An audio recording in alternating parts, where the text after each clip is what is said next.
자, 오늘 이제 11월 8일입니다. 저희가 오늘은 이제 월드 시리즈 끝나면서 이제 시작된 스토브리그 있지 않습니까? 뭐 저희가 어제 라이브를 통해서 간단하게 말씀을 드렸었던, 그리고 이제 칼럼을 통해서도 이제 잘 적어주셨던 이 디아즈와 매치의 5년 1억 200만 달러 계약이 신호탄이 또 터지면서 이제 스토브리그에 또 출발을 알리지 않았습니까? 그렇죠. 시작부터 대형 계약이 터지면서 이제 스토브리그에 대한 관심이 많이 모이고 있는데, 역시 이제 김하성 선수의 소속팀인 샌디에고 같은 경우에도 이번 오프 시즌 때 많은 과제가 있는 팀이잖아요. 맞습니다. 샌디에고 얘기를 좀 해보도록 하겠습니다. 그리고 이제 선수들이 옵션을 실행할지 말지, 팀이 옵션을 실행할지 말지는 월드 시리즈 종료 이후에 닷새 이내에 이루어져야 된다고 하니까 이제 며칠 안 남았습니다. 그래서 오늘 이제 서서히 뭐 옵트아웃 하는 선수들 나오고, 뭐 대표적으로 디그롬 선수도 옵트아웃, 코리아 선수도 옵트아웃 하지 않았습니까? 그리고 이제 옵션 실행 여부가 서서히 나오고 있는 그런 가운데 이 김하성 선수 소속팀 샌디에고에서도 FA 자격 취득한 선수들, 그리고 이제 옵션 실행 거부가 이어지고 있는데요. 오늘 이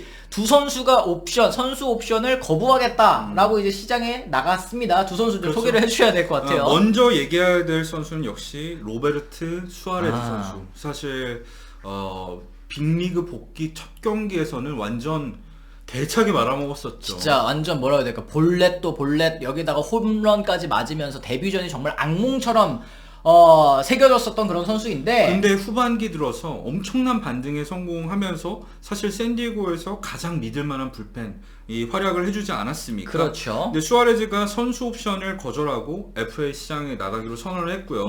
또 한 명 김하성 선수의 절친 이자 사실 형님인데 사실. 미운 오리 새끼라고 해야 될까요? 네. 네, 주릭슨 프로파 역시 이 선수 옵션 833만 달러를 거절하고 시장에 나가기로 결정을 했습니다. 그렇습니다. 일단 이제 프로파 선수 같은 경우에는 2021 시즌 개막하기 직전에 3년 2,100만 달러의 계약을 했었고, 내년 833만 달러의 선수 옵션이 있었는데, 요거를 이제 실행하지 않고 이제 시장에 나가서 가치를 평가받겠다라고 이제 얘기를 했습니다. 그렇죠. 프로파가 지난 시즌까지만 하더라도 다양한 포지션을 오갔었지만, 역시 이 믿음의 야구를 펼치는 반멜빈 감독은 주전 좌익수로 고정 기용을 하면서 프로파의 성적이 사실 지난 몇 년들에 비해서 확실히 나아진 면이 있습니다. 그래, 올 시즌에 2할 4푼 3리의 타율, 15홈런에 82득점, 이제 리드오프로 많이 활약을 했었죠. 네. OPS도 0.722. 사실은 조금 애매한 성적이라고 보실 수 있겠지만, 올 시즌 투고 타자라는 걸 고려해 봤을 때 WRC 플러스도 110이니까 뭐 평균보다 10%를 잘 쳐줬다. 그렇죠. 프로파가 사실 타율은 낮지만 굉장히 타석에서 공을 많이 보기도 했었고요.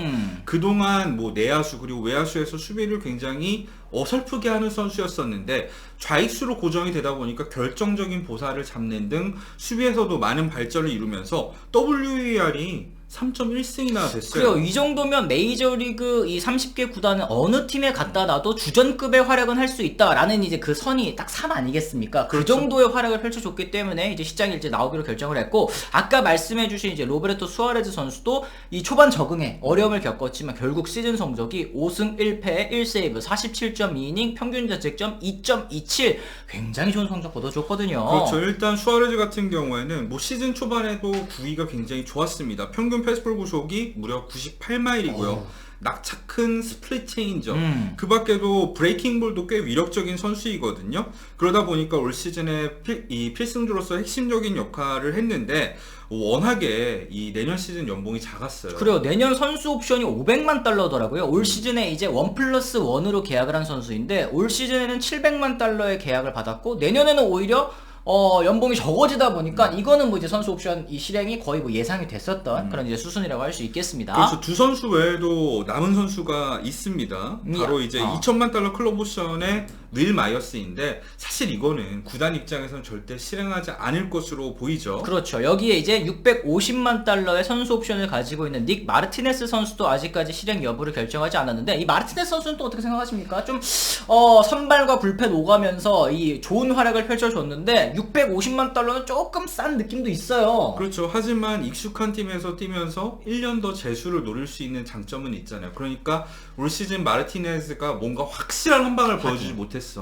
그런 의미에서 내년에도 팀에 남을 가능성이 약간은 남아있는 선수입니다. 그렇습니다. 이렇게 옵션을 실행하게 될 선수들 외에도 FA 자격 얻은 선수 드루리와 벨, 머네어와 클레빈저, 피어스 존슨, 크랙 스테맨까지 사실은 뭐 내야에도 구멍이 있고 또 선발진에도 2명의 구멍이 생겼고 이제 불펜까지도 이렇게 빠져나가는 그런 상황입니다. 이 로스터에서 총 10명의 선수가 빠지게 됐는데요. 가장 보강이 필요한 포지션은 이제 MLB.com에서 얘기하기로는 선발 로테이션과 1루 이렇게 두 가지 부문을 좀 꼽았네요. 그렇죠. 사실 1루수 이탈이 치명적인 게 윌 마이어스도 어차피 옵션 실행 안 할 거라고 말씀을 드렸죠. 거기다 드루리 벨까지 빠지게 되면 전문 1루수를 볼 수 있는 선수가 루크 보이트는 진작에 트레이드로 그렇죠. 보냈으니까 남아있지 않는 상황이 됩니다.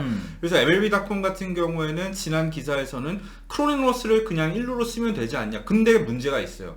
크로넨 로스가 전문 1루수와 비교했을 때 공격력 면에서 또 압도적인 선수는 아니고 이 선수의 진정한 가치는 2루수로서도 최상의 수비력을 보여준다는 점 아니겠습니까? 그런 의미에서 봤을 때 크로넨 로스의 이 활용을 극대화할 수 있는 포지션은 아니다. 그러니까 크로네너스를 1루로 쓰면 선수 가치를 오히려 죽이는 셈이 된다. 그거랑 또 비슷하게 타티스도 1루로 써야 된다. 이런 얘기들이 또 있는데 이것도 역시 말이 안 그렇죠. 되는 소리라고. 그리고 이제 샌디에고를 올 시즌 포스트 시즌에서 지켜보신 분들은 많이 느끼셨겠지만 사실 다르비슈, 스넬 이 둘은 그나마 어느 정도 큰 경기에서도 뭐 기복은 있겠지만 일정 수준의 역할을 기대할 수 있는 선수들인데 그렇죠. 3선발이 누구냐 머스그로브? 이런 얘기가 계속 나왔죠. 머스그로브까지는 괜찮은데 오케이.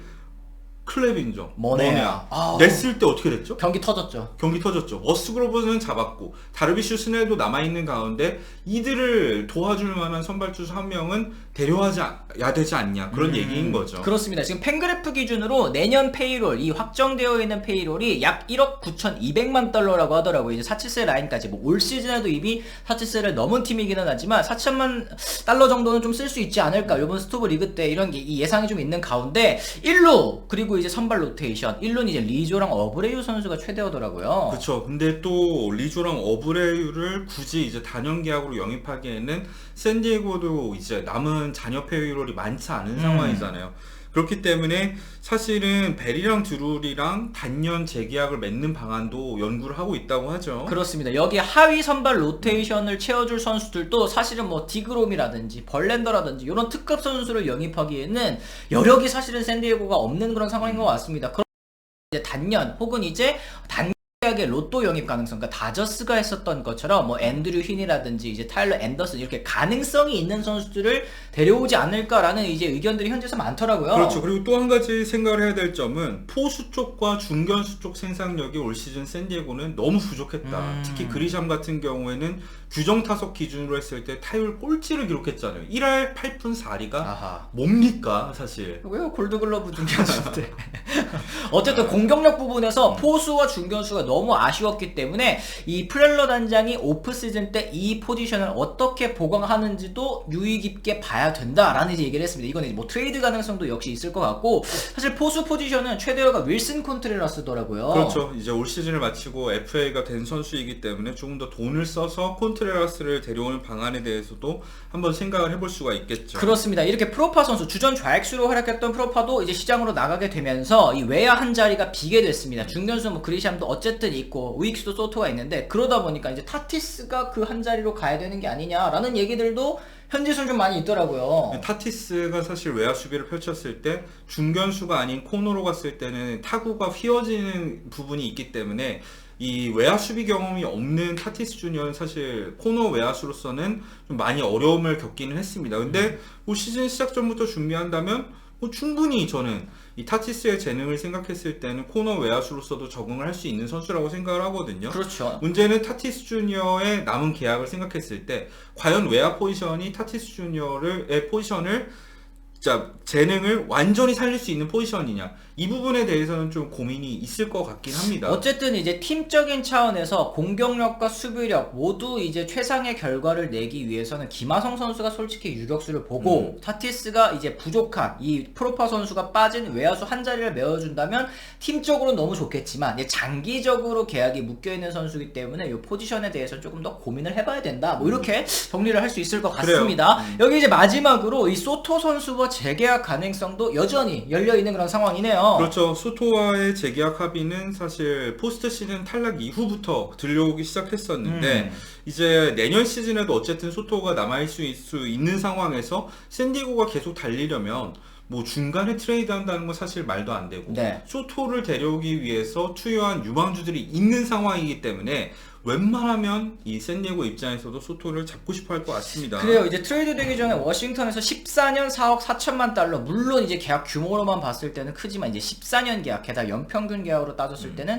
받아들일 이유가 없다라고 저희가 말씀을 드렸었던 게 기억이 나는데, 아직 뭐 FA까지 2시즌이나 남았기 때문에 이렇게 조급하게 할 필요가 있을까라는 생각도 지금은 들 것 같습니다. 그렇죠. 일단 이번 스토브리그가 아니더라도 뭐 앞으로 2년의 남은 기간이 있기 때문에 좀 더 여유 있게 접근을 하지 않을까 싶고요. 지금은 이제 빌드업하는 단계라고 보는 게 맞겠죠. 맞습니다. 어쨌든 이렇게 쭉 살펴봤더니 샌디에고는 지금 이제 올 시즌의 전력을 유지하는 게 사실은 베스트일 정도로, 이 타티스의 복귀를 기다리는 게 베스트일 정도로 사실은 운신의 폭이 그렇게 넓지 않다라는 생각은 좀 했거든요. 샌디에고가 절대 빅마켓이 아니거든요. 그런 가운데서도 나름대로 과감한 투자를 그동안 해왔는데, 그러다 보니까 지금 페이롤이 사치세까지는 절대 쓸 수 없는 상황에서 4천만 달러, 이거 진짜 잘 쪼개서 써야 될 겁니다. 빡빡합니다. 그죠? 네. 이 선발 두 자리도 보강해야 되고, 뭐 이제 뭐 일루수도 데려와야 되고, 뭐 불펜도 뭐 수아레즈를 다시 잡아야 되고, 뭐 이런 여러 가지를 했을 때 4천만 달러는 사실 조금 짜친 금액이라고는 할 수 있을 것 같은데, 과연 샌디에고 프렐러 단장이 어떤 해결책을 내놓을지도 오프 시즌 또 재미있는 관전 포인트가 아닐까 네. 생각을 해봤습니다.